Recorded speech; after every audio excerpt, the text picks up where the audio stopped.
Assalamu alaikum everyone. Today we are going to talk about acute liver failure or acute hepatic failure. So what is acute hepatic failure? It is sudden rapid deterioration in the liver function associated with encephalopathy, which is a cardinal important feature of acute liver failure, and deranged coagulation because the liver is responsible for the synthesis of clotting factors. The second important feature is deranged coagulation in which the INR is more than 1.5. So this is the second criteria with previously normally healthy liver. So this constitutes the definition of acute liver failure: encephalopathy, deranged coagulation with previously healthy normal liver. Now come to the causes of acute hepatic failure. The most common cause of acute hepatic failure worldwide is viral infections, hepatitis A, B, and E.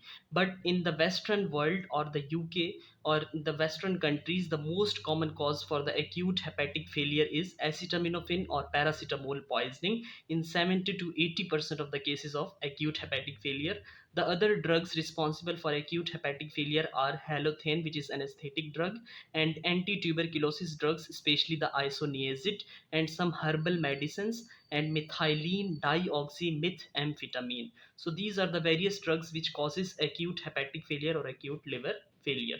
Some poisons also contribute to acute liver failure, such as mushroom poison, Amanita phyllidis, but this is very rare. And some miscellaneous causes, these are less than 5%, like Wilson's disease, excessive deposition of copper in the liver, and fatty liver in pregnancy, cardiac failure, metastasis of liver by other primary tumors, and lymphoma in the liver. So these are the various miscellaneous causes. Other causes are cryptogenic. These constitutes 10% of the causes. These are unknown causes or cryptogenic, or also called non-A to E viral hepatitis. So remember the two important points here. The most common cause of acute hepatic failure in the worldwide is viral infections, but in the UK and Western world, the most common cause is acetaminophen or paracetamol. Now come to the classification of acute hepatic failure. There are two schemes of classification for acute hepatic failure according to the duration of the development of jaundice till the development of encephalopathy. If the duration of development of jaundice till the development of encephalopathy is less than 7 days, then it is called hyperacute liver failure. And the cerebral edema is common in these cases. The most important causes for this hyperacute liver failure is viral causes, hepatitis viruses, and paracetamol as or acetaminophen poisoning.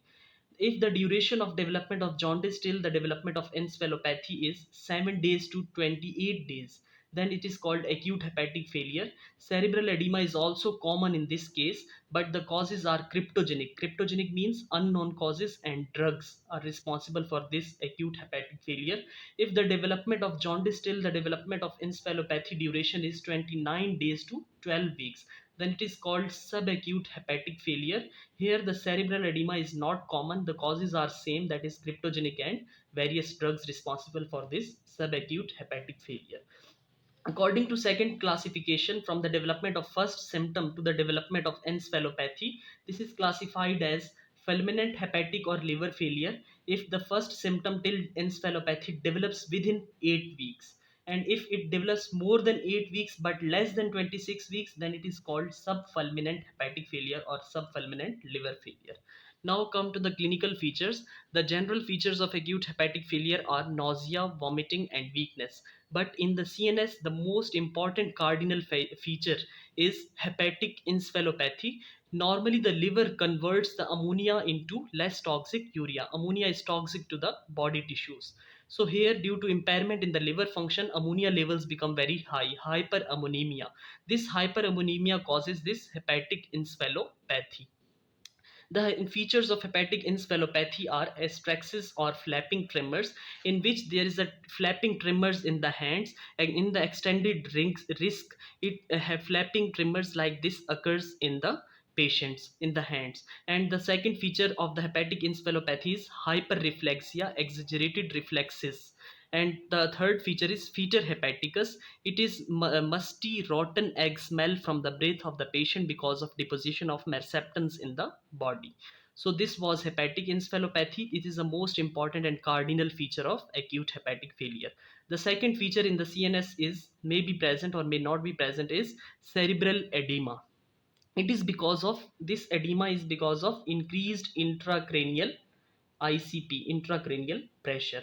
Due to this cerebral edema or edema in the cerebrum, brainstem herniation occurs. That is, brainstem out pocket from the foramen magnum in downward into the neck, and due to this, abnormal reactive pupils can be seen, and due to the it also activates the respiratory center in the brainstem and causes hyperventilation, as well as there is general local myoclonus or seizures or fits can be occur in these patients. In case of liver, due to impairment in the liver function, normally liver causes gluconeogenesis, but due to liver impairment there is decreased gluconeogenesis, so hypoglycemia can be seen in these patients. Hypoglycemia and decreased lactate clearance, so increased level of lactic acid, lactic acidosis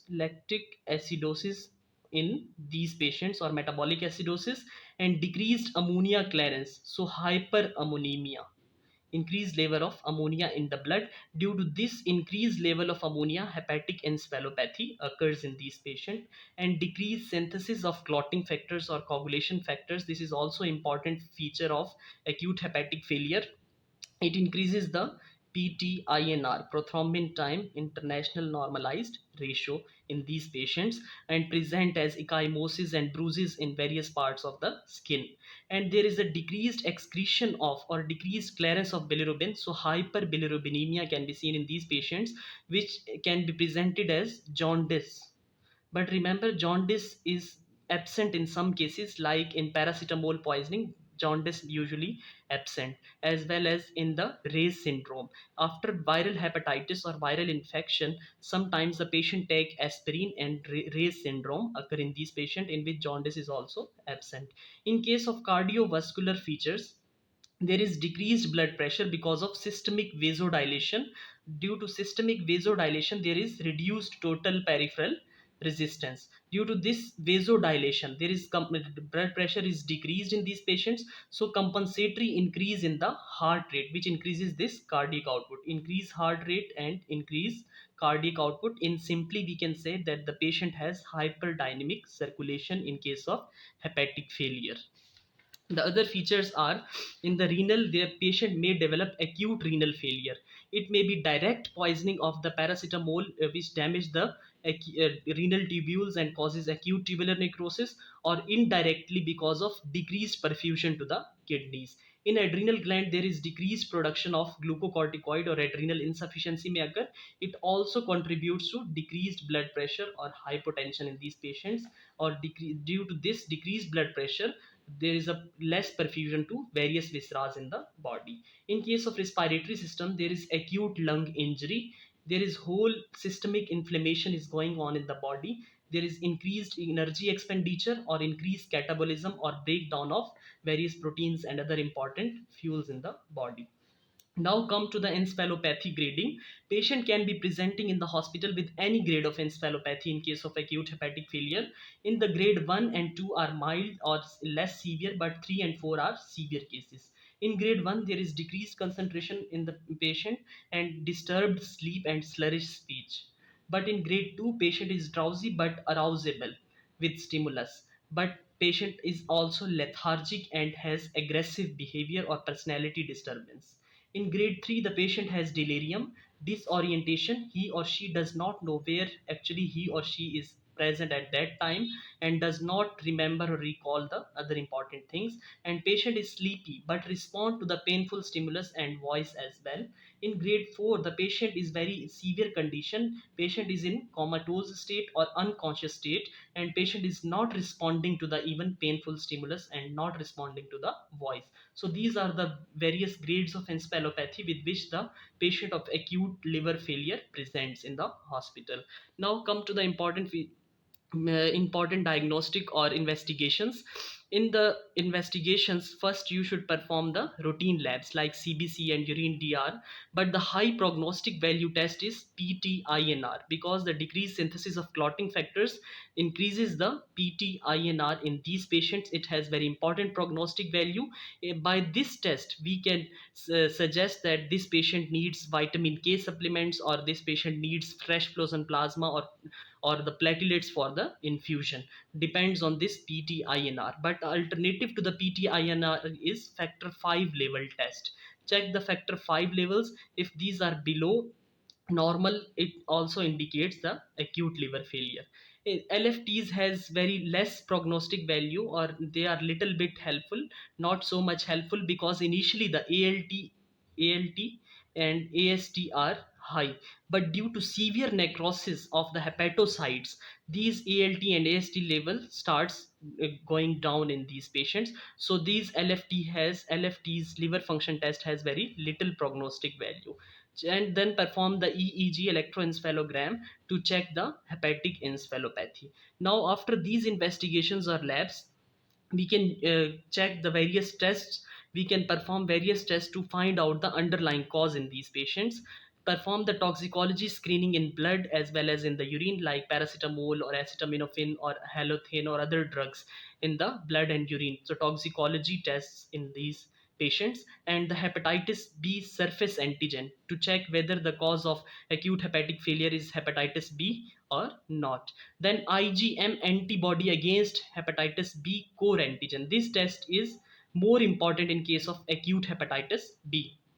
This is more important in acute hepatitis B.